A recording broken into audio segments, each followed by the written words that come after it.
Okay, I am continuing with this refret, and I have got them all in,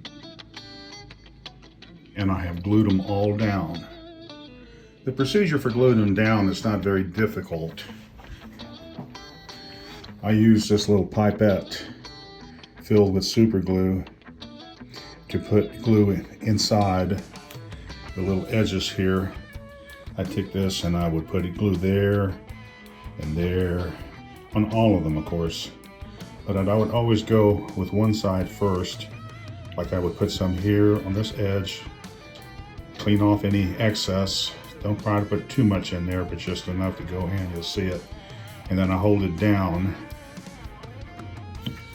with a piece of wood. I use something like this, and then I just hold it here, and I'll put pressure and hold it and just wait for like about a minute, maybe 2 minutes, and let go, and I take a look at it and make sure it's still seated and seated properly.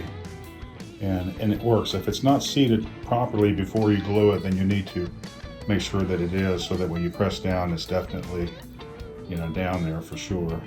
It takes time, takes about a couple hours. I just take my time, have music on, enjoy it, make sure everything is looking good. And then if I feel confident with everything, then I just let it dry. Normally I let it dry for the entire evening. And I'll make sure that the neck is straight.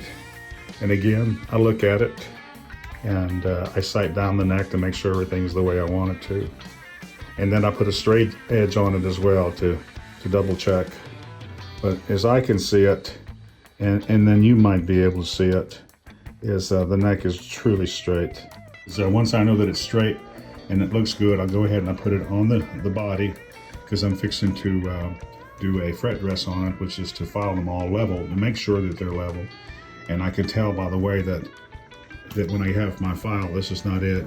If this were my file, I would start at this side and I'd come all the way down, filing it in the middle. And then I do it again, just a little bit over, and file all the way down. And then I go over here back again, but this time instead of in the middle, I'm over to the right a little bit, and then I file it all the way down.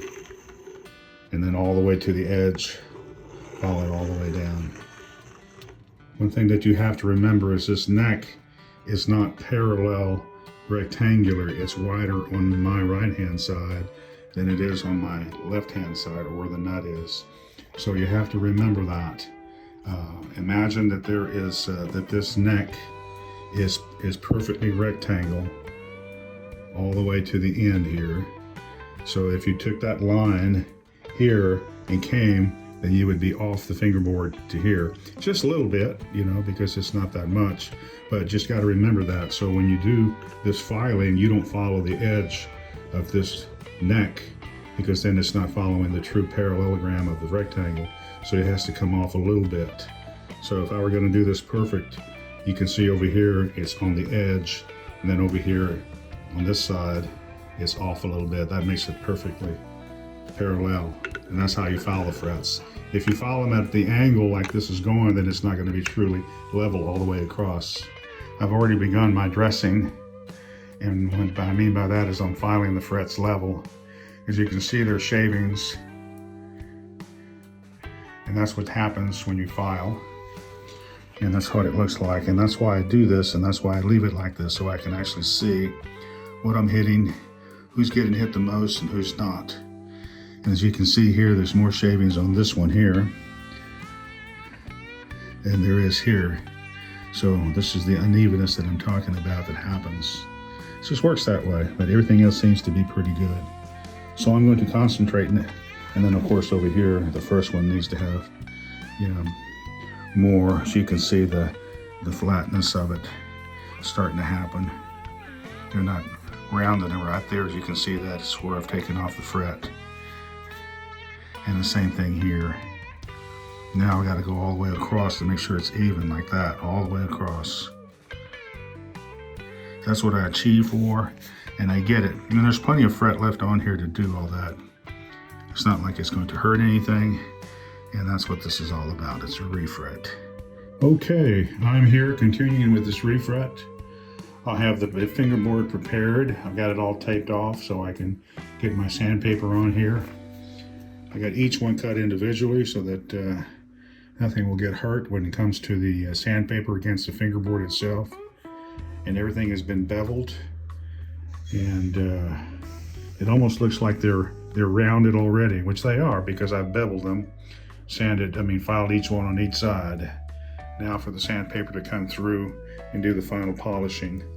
And I will go through my ritual sandpapers, starting with a not a very fine, but a fine emery cloth.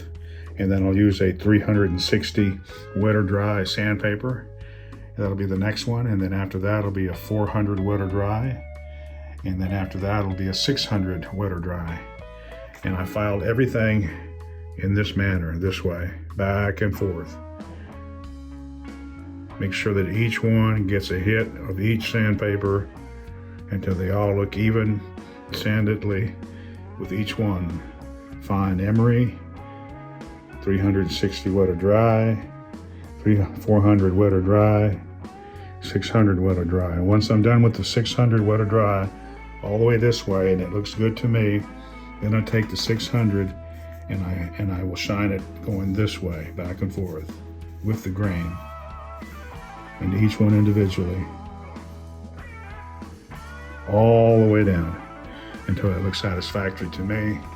And then I'll take a polish and I'll polish it out. I use a Flitz, F-L-I-T-Z metal polish to final polishing, make it nice and smooth and mirror-like shine. I'll be back with a finished product.